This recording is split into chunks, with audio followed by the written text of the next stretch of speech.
The morning sun spills over the compound walls like warm broth, thick and golden. You stretch, already sensing that today's task is less glamorous. No dyes. No perfumed soap. Nope, today, you enter the gritty, deeply humbling realm of stain removal, because guess what? In a world where everything is handmade, hand-dyed, and washed without the help of a single button or agitator, stains are serious business. A wrong splash of palm oil on your party wrapper. That's not just laundry, it's drama. You begin with the most dreaded stain of them all, red clay. It's in the roads, in the walls, in your dreams. It clings to fabric like a toddler with separation anxiety. The older women shake their heads when they see it. There's a technique for this, but it's not for the faint-hearted. Step 1. Soak the cloth in cold water infused with crushed lemon basil and a handful of ashes. You squint at the mix. It smells sharp, almost zesty, but also like someone cleaned a fireplace with a salad. Apparently, the basil draws the pigment up while the ash neutralizes the clay's iron grip. Will it work? Maybe. Depends on the stain. And the phase of the moon. And whether or not you insulted the clay spirits. The mixture bubbles faintly, and you scrub with a rough sponge made from dried good fibers. The stain fades, a little. You keep going. Elbow grease is half the formula. Historians still argue whether these stain removal recipes were standardized within guilds or passed down purely through maternal lines. Some towns had specialized laundry herbalists, people whose only job was to fix what everyone else thought was ruined. You had a bad oil stain. You paid them in cola nuts and compliments, and speaking of oil, oh, palm oil. The delicious nemesis of good clothing. Its orange tint is both a blessing in soup and a curse in fashion. To treat it, your teacher shows you the classic method: scrub with potash water, a gritty, alkaline mixture made from burned plantain peels and water. It smells faintly like campfire and breakfast. There's something strangely calming about this. Rubbing cloth. Watching the stain surrender inch by inch. It's like exorcism, but with more bubbles and fewer Latin chants. One quirky tidbit. Some cloth keepers swore by urine-soaked stones to remove mold spots. That's right, P. Stored and aged. The ammonia does wonders, apparently, and though no one likes to talk about it, the results spoke louder than any nose complaint.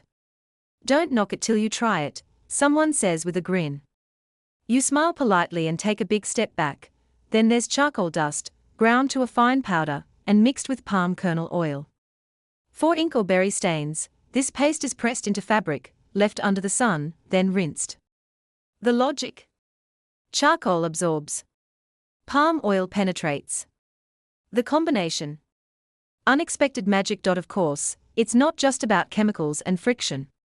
There's a social side, too. Stain removal was often a community affair. You mess up your festival cloth. Everyone knows.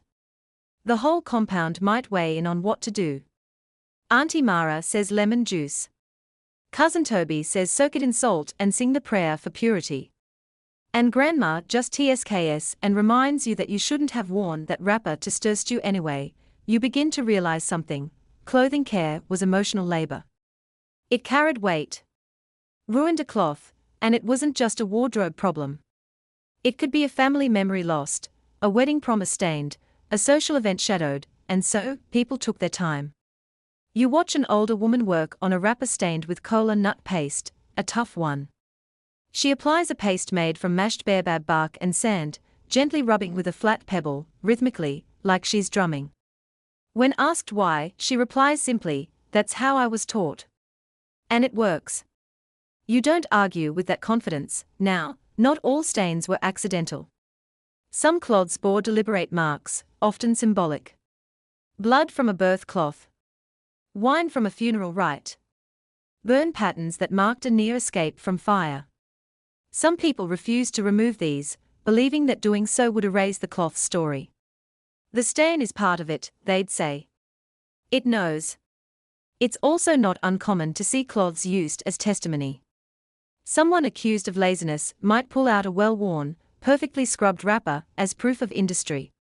A bride might be judged not by her dowry alone, but by how spotless her ceremonial cloth is.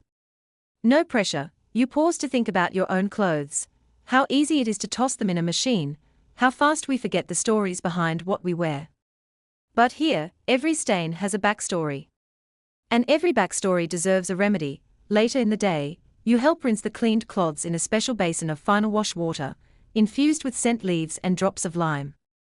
It's not just for freshness. People believed it sealed the cloth with protection, warding off mildew, envy, and mosquito-borne gossip. Is it superstition? Maybe. Is it charming? Absolutely. By sunset, you're tired. Your fingers are pruny. Your nose is stuffed with the aromas of citrus, ash, sweat, and strangely, a little pride. You manage to rescue 2 cloths from the brink of textile death. That's 2 more than you expected. You hang the clean pieces on a line between 2 neem trees. They flap gently in the dusk breeze, whiter, brighter, a little more alive than they were this morning. The others nod in approval. It's not applause. But it's close, and just before you leave, one of the older women hands you a small pouch. For next time, she says. Inside, dried hibiscus petals, a sliver of limestone, and a folded leaf with crushed ginger. You don't know what stain it's meant for. But somehow, you know it's important. You tuck it into your bag. Just in case. You wake up to the smell of rain on dust, sharp, earthy, a little bit like petrichor mixed with charcoal smoke. The morning is cooler than usual, and a thin mist hangs over the rooftops like a lazy veil. It's the kind of weather that says, no laundry today. But today, you're not scrubbing or soaking. Today, you follow the bundles. See, once the washing is done and the dyeing is complete, all those carefully cleaned and brilliantly colored fabrics have to go somewhere. They don't just sit folded in a wooden chest forever. That would be a tragic waste of flair. Today, you're stepping into the market system, the beating heart of the fabric's second life. You wrap your own cloth tightly, slightly stained, but hey, now it's vintage, and follow a group of women balancing towering bundles on their heads. The path winds through narrow alleys and past that one rooster, who still thinks 4 a.m. is a polite wake-up call. The town is already humming with activity. The market square appears through the trees like a mirage, loud, colorful, and very much alive. There are stalls under thatched roofs, open mats covered in brass trinkets, baskets stacked like pyramids, and of course, cloth. So much cloth. Striped wrappers, embroidered tunics, indigo-drenched veils. It's a textile wonderland. You follow your guide to the cloth section, where women sit behind neatly arranged stacks, their eyes scanning for buyers like hawks watching a slow-moving chicken. This isn't just display. It's performance. One woman flicks open a wrapper like it's a magic trick. Another slaps her cloth pile with a fan, calling out to potential buyers with a practiced rhythm, fine cloth. Blue like the sky. Strong like the mountain. You wonder if they rehearse this in front of a mirror. Probably. The pricing isn't random. A cloth's value depends on its origin, color, condition, and, let's be honest, how convincingly the seller can claim it belonged to her grandmother, who was definitely a princess. Historians still argue about how standardized textile pricing was in 19th century West Africa. Some say there were established scales, especially in large towns like Kano or Oyo. Others believe prices were more fluid, decided on the spot through charm, haggling, and a little passive-aggressive eyebrow raising. You observe a transaction where a buyer points out a faint stain on the hem. The seller scoffs. That's from the last harmattan. It gives it character. Somehow, the buyer nods. Sold. What's wild is how deeply textiles were tied to status. Certain patterns or dye intensities were unofficial social signals.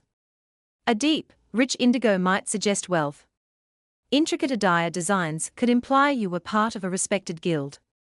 A perfectly white cloth. That meant ritual purity, or that you hadn't eaten palm oil in a month, which might be even more impressive. Then there's the trade itself. Not just local, but regional. Traders came from across vast distances, through forest trails and savanna paths, to exchange goods. Fabric from Abeokuta could end up in Timbuktu. A wrap dyed in Sokoto might appear in a ceremony along the Gold Coast, and the network wasn't just men with camels. Women dominated much of this trade. Known as market mamas or cloth mothers, they ran the stalls, organized supply chains, and even set up long-distance partnerships. Some married traders for access to broader markets. Others formed women-only trading coalitions that were, honestly, more organized than your average shipping company. One fringe but fascinating tidbit. Some towns had cloth whisperers. These were elderly women who claimed they could read a person's fortune based on the patterns and stains of their clothing. You watch one such elder inspect a folded wrapper with narrowed eyes. "This one's seen sorrow," she murmurs. You don't ask questions. The market, you realize, is more than a place to sell laundry. It's a stage, a bank, a dating service, and occasionally, a courtroom. You see two women arguing over a bolt of tie-dye. One claims she brought it from a cousin in Abdon. The other says she dyed it herself last week. Neither budges.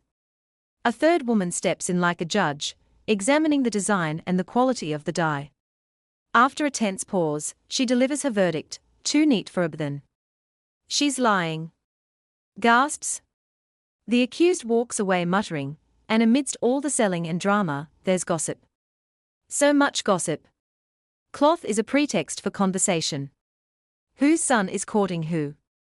Who ruined her wedding wrapper with pepper soup? Who's been re-dyeing the same cloth and pretending it's new? You lean in, pretending to inspect a batik pattern, while shamelessly eavesdropping, but this trade isn't all cutthroat. There's collaboration, too. Traders often share transport routes, pitch in to help a friend who lost cloth in a river crossing, and teach young women how to price their work. You see one seller patiently walking a teenager through the pros and cons of listing a cloth at aspirational prices. Start high, then sigh dramatically when they offer less.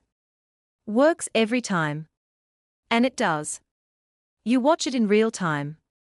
Buyer approaches. Seller quotes. Buyer scoffs. Seller sighs. Price drops.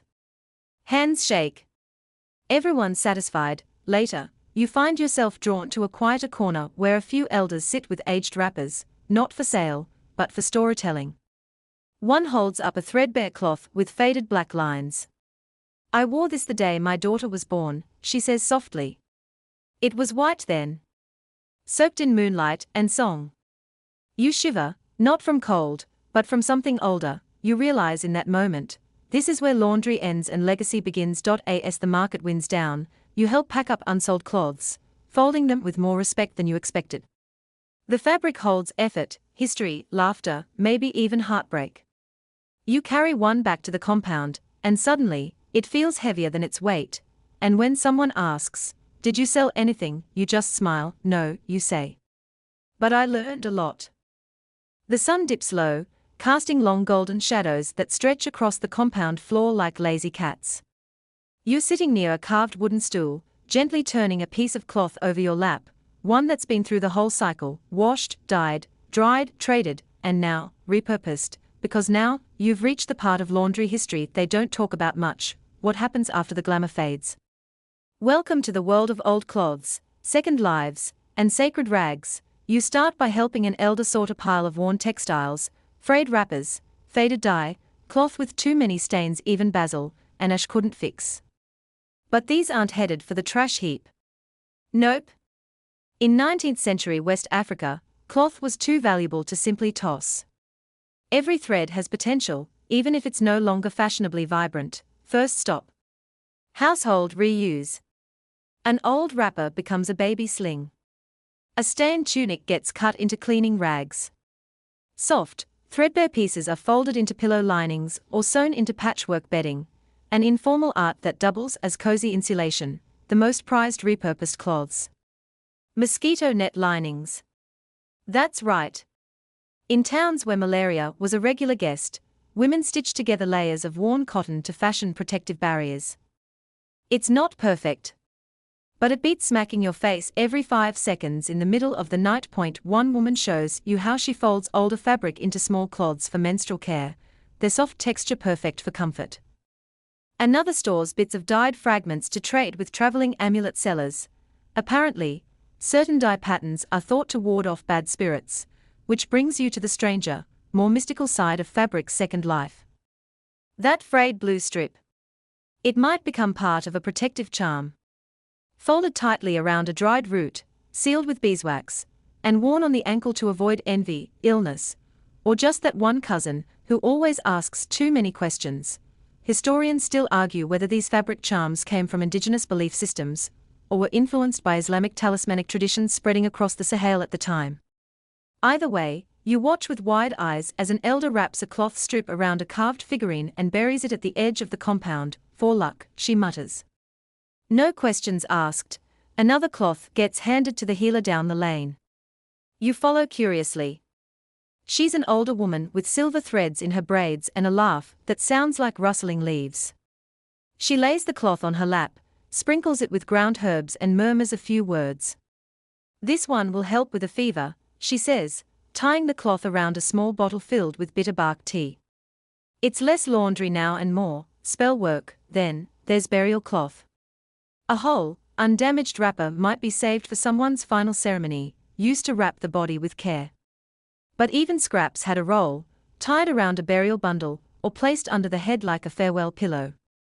And in some regions, torn wrappers were burned as part of a ritual to release the spirit. You help fold a wrapper that's lost its luster, but not its meaning. There's something humbling about that. One quirky tidbit. Some cloths, once too old for public use, became playthings. You watch kids twist them into dolls, tight knots for heads, loose strands for limbs. One little girl makes a whole cloth family.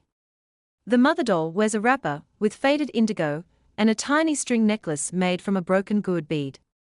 It's adorable. And low-key better storytelling than half the shows on TV. But don't be fooled, cloth wasn't always recycled willingly.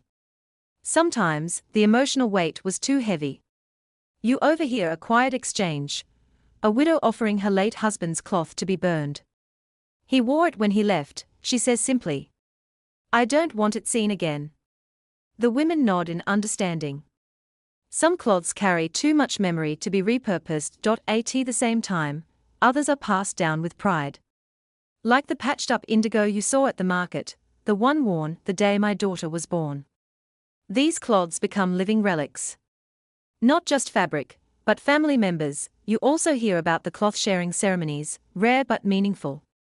In some towns, elderly women would divide their best old cloths among daughters and granddaughters, each piece a symbolic gesture, this one for strength, that one for wisdom, and the one with the worn hem.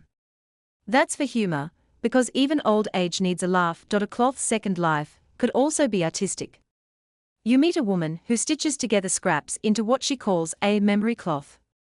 It's not traditional quilting exactly, but it tells a story, fragments of cloth from a wedding, a birth, a funeral, all sewn into one tapestry that ripples like a soft autobiography. She points to a dull red square. That's from the day we crossed the river during the dry season. It ripped when I tripped. Still kept it. You run your hand over the stitching. It's uneven.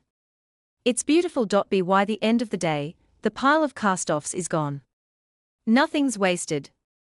Even the smallest shred found a place, wrapped around a bottle, twisted into a doll, burned with a whispered prayer, or stitched into history, and as the sky darkens into a velvet haze, you sit near the fire, watching a few cloth scraps flutter on a drying line. They are old. But they are not done. Not by a long shot. You suddenly think of your own closet back home. How many pieces have you thrown out because they didn't spark joy? Here, joy isn't always sparkly. Sometimes it's soft and faded, and it smells like ash and basil and a little bit of memory. Someone passes you a cup of spiced millet drink. You sip. Warm. Slightly sweet. And you wrap an old cloth around your shoulders, feeling surprisingly regal. It's not the newest. Not the brightest. But it's yours now, and it still matters. The rooster screams at sunrise again, because of course it does. But today, you're up before him. Not because you're particularly ambitious, but because something big is happening. There's a murmur across the compound, like fabric catching wind. A birth? A funeral? A festival? Maybe all three. But more importantly, laundry is going ceremonial today. You shuffle toward the courtyard with a wrapper tied tightly around your waist. You've ironed it, well, pressed it under a heavy calabash overnight, and there's a little leftover soap scent in the folds. You're ready. Kind of. Ceremonial uses of cloth in 19th century West Africa weren't just about looking nice. They were cultural declarations, emotional weapons, even spiritual armor. And today, you're witnessing them in full force. First up, a naming ceremony. A new baby, cheeks like warm bread, lies in a carefully folded white cloth. Not just any white. The kind of white that says, I'm starting from scratch. Be nice to me, universe. The mother wears a wrapper patterned with swirling indigo, the father a pale tunic freshly washed in river clay. Around them, elders offer cloths as gifts, some embroidered, others plain but stiff with starch. One is handed to the grandmother, who beams like the moon. This was worn the day your mother was named, she whispers. You notice, cloth carries memory across generations. But it also marks presence. You are here. You mattered. You wore this. Then come the drummers, loud, relentless, glorious. Cloth flutters as women dance, their wrappers swinging like capes. The movement isn't just for show. In Yoruba tradition, for instance, a woman's cloth might be tied in a specific way to reflect her role in the community, or how long she's been married. Yes, your hip wrap is a resume. One woman's wrapper catches your eye, red with zigzag yellow dye. Someone leans in to whisper, her family's from up north. That pattern. For warriors. You glance again. Yep. Would not mess with her. Cloth in these moments becomes identity made visible. And it's not just for the living. Next, a funeral procession passes by the edge of the compound. It's quiet, except for the rustle of feet and fabric. The deceased is wrapped in indigo, the color of mourning in many communities. You notice the pallbearers each wear sashes of old cloth, tied at the waist or draped over shoulders. One scholarly debate still lingering. Whether specific burial cloths were exclusive to spiritual classes, like priests or griots, or available to all, depending on family wealth. Some historians argue the most elaborate wrapping rituals were tied to lineage and caste. Others say, nah, it depended on whether your aunt could afford an extra dye vat. You watch as women sprinkle water over the wrapped body. Some hum softly. One wipes her eyes with a faded strip of cloth, its edges worn down from too many washings. You realize she's not just grieving. She's remembering, and now, as day breaks properly, it's time for the festival. You're swept into the chaos of color, drums, and enough fried plantain to make your ancestors proud. The square fills with dancers, each one wearing outfits that practically sing. Bright reds, sunflower yellows, greens so vibrant they make you blink. These are not everyday wrappers.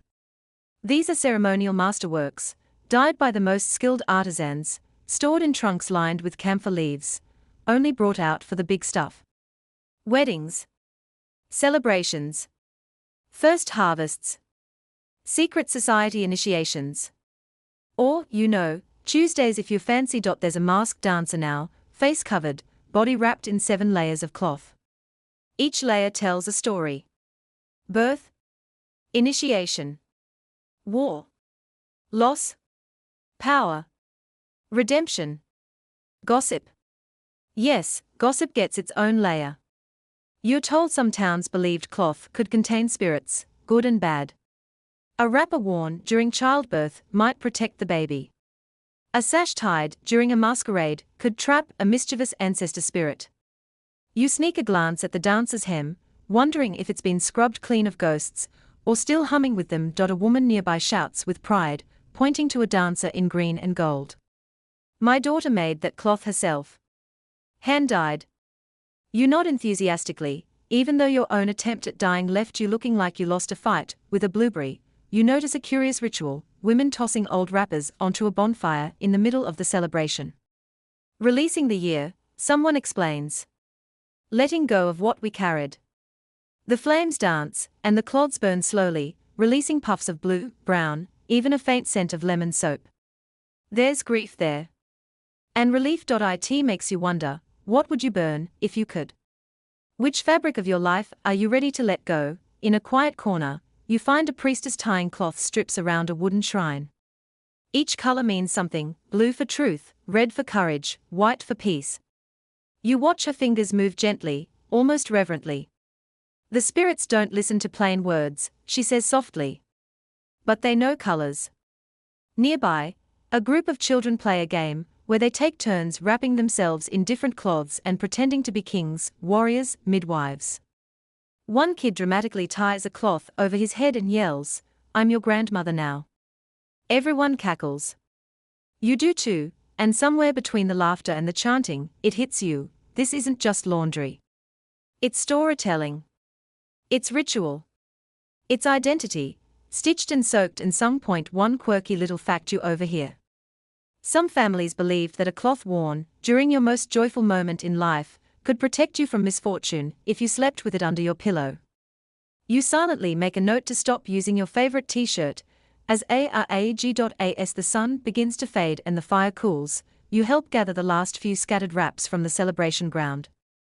Some are smeared with dust, others with joy. You fold them carefully, placing them in the arms of their owners like returning lost pieces of themselves. You're tired. Your own wrapper is askew, your hair smells faintly of smoke and herbs, and your feet are definitely plotting a mutiny. But you're smiling, because today, you've seen what cloth can really do. It doesn't just cover bodies. It covers souls. The next morning is still and quiet. The kind of hush that comes only after stories have been told, songs have been sung, and everyone's danced themselves into aching thighs. But your journey's not done just yet.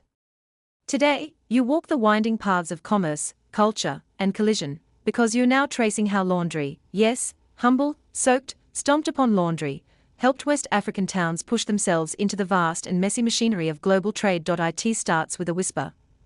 A rustle of wrapped bundles being carried down the path. A line of women moves steadily toward the marketplace.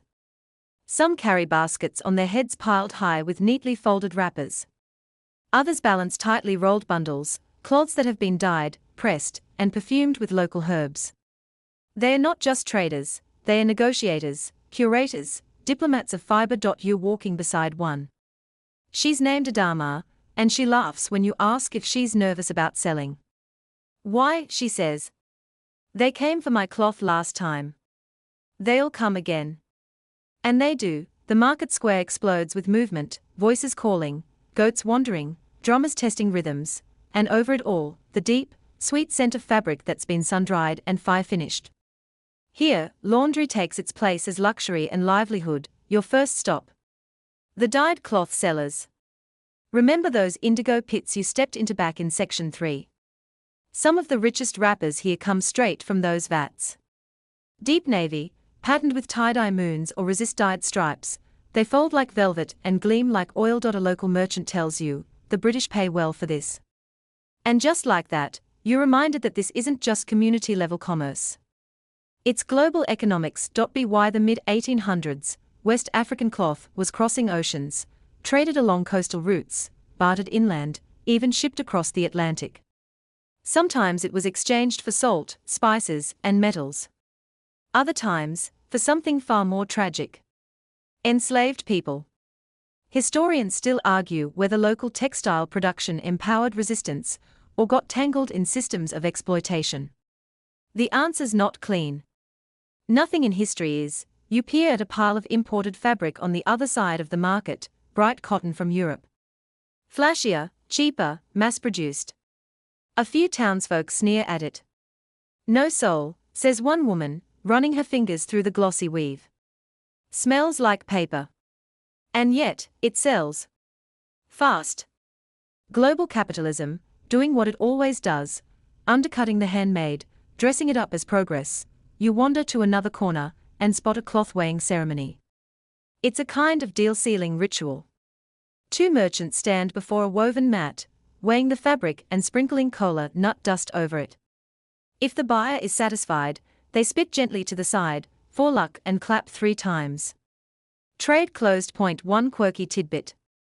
In some towns, they use dyed wrappers as currency. Yep. Instead of coins, you might hand over a bolt of freshly washed cotton to pay for land, livestock, or, gasp, a wife. Laundry as money, you think? Folding your arms and trying not to look too impressed, you join a trader who's preparing for a caravan. Her bundle includes wrappers from 3 regions: the pale clay-printed styles of the north, the bold indigo of the west, and a newer, imported print from the coast. One will sell, she shrugs. Maybe all. Maybe none. The unpredictability doesn't faze her. She's in this for the long haul, literally. The journey to the next town could take weeks. But clean, well-folded cloth. That opens gates. Literally and figuratively, back in the market square, the sun climbs higher, glinting off brass bangles and beaded headdresses. Someone fans you with a folded wrapper. Too much sun, they tease. Your skin will start looking like roasted yam. You smile and retreat into the shade of a stall where a girl barely old enough to tie her own wrapper is learning how to haggle. You watch her fail. Then succeed. Then fail again. It's adorable. And deadly serious, because this isn't just a side gig. In 19th century West African towns, laundry-based trade was foundational. It shaped gender roles, family structures, and inter-town diplomacy. If your dyeing technique stood out, you'd draw merchants from miles away. If your washing method made cloth last longer, word spread. You weren't just doing laundry. You were branding yourself. Some historians claim the rise of female-led cloth markets challenged existing male-dominated hierarchies. Others suggest that colonial trade systems eventually co-opted these networks, filtering their profits into foreign hands. Either way, you're walking a fine line between resilience and disruption. By late afternoon, you sit beside a weaver from a nearby village. His loom clacks slowly, rhythmically, as he passes thread after thread. This pattern, he says, means long life. He pauses. But if you flip it and here he twists the strip upside down, it means betrayal. He smiles. You don't. Suddenly, cloth isn't just commerce. It's language. You start to understand. Every wrapper in this town says something. I'm newly married. My son is ill. I came from the coast. I want your attention. I don't want your attention. I am powerful. I am invisible. Ask me about my yam stew. Okay, maybe not that last one, but still, the market winds down with the evening light. Traders pack their bundles. Some cloths are sold. Others are traded. A few are tucked away, their time not yet come. You help Adama fold the last of her wrappers. She hums softly, a lullaby her mother used to sing during late-night washings. You ask if she made a good profit, she repeats, then laughs. I'll know when my daughter eats fish tonight. You nod. That makes sense. As the fireflies begin to flicker along the footpath, you take one last look at the village, the basins, the drying lines, the stacks of folded wrappers, the half-wet cloth draped over a log like it's lounging. It's been 10 days. Or maybe just one long one. Time bends when it's steeped in soap and soaked in stories, and so, with your hands smelling faintly of ash and lemongrass, your thoughts draped in a dozen dyes, and your heart strangely light, you begin the slow, soft fade into stillness. Let's close with a gentle wind down now, just you, the hum of the night, and everything you've carried with you. The fire crackles quietly, its embers glowing like the last flickers of memory. A warm breeze curls through the open window, or maybe it's just your imagination, carrying the earthy scent of washed cotton, sun-warmed indigo, and ash. You sit back, the weight of the day lifting from your shoulders like a wrapper unknotted at dusk. Your thoughts drift lazily, back to those early morning water runs, the hiss of boiling dye, the rustle of cloth being shaken out beneath the sun. You remember the laughter of traders, the quiet hum of the weaver's loom, the bold colors that weren't just decoration, but declarations. And suddenly, laundry doesn't seem so ordinary anymore. It feels sacred. Tender. Defiant. Out there, someone is still folding cloth by lantern light. Somewhere, a child is drifting to sleep wrapped in a faded wrapper that smells like home. And maybe, just maybe, that same cloth will be worn again tomorrow, or gifted, or traded, or tucked into a trunk to be remembered later. You exhale slowly, your heartbeat settling into a soft, familiar rhythm. You've walked through rivers, danced at markets, listened to grandmothers bless the past and teenagers reinvent it with flair. You've touched fabric that's soaked in centuries. So now, as the lights dim and your thoughts begin to blur, let them go, let the colors fade, let the silence wrap around you like cloth warmed by fire, and just rest.